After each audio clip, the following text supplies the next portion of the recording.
It's really important to understand how to paint easy shapes and very kind of basic shapes, because from basic shapes you can go ahead and paint anything. So to do a heart, start off with 2 dots.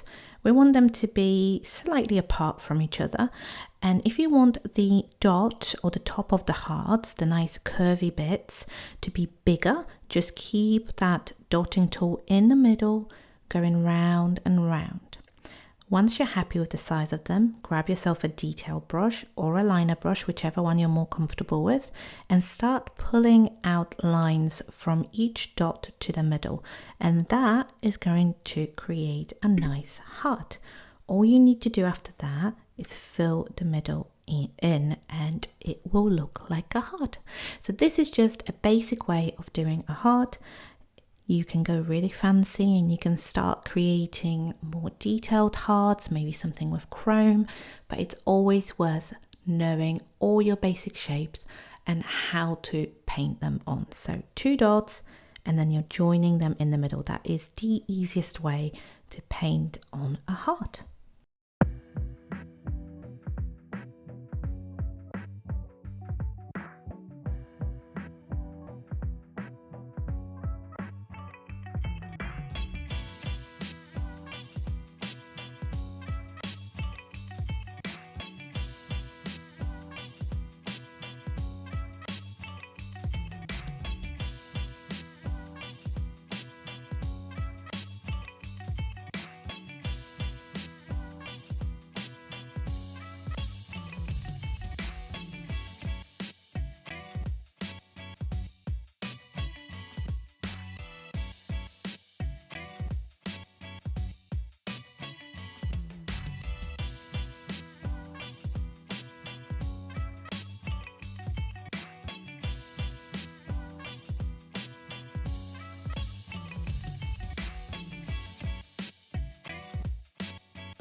Once you've filled it all in, all you need to do is top coat, cure, and you're done. So let's have a look at this beautiful little heart up close.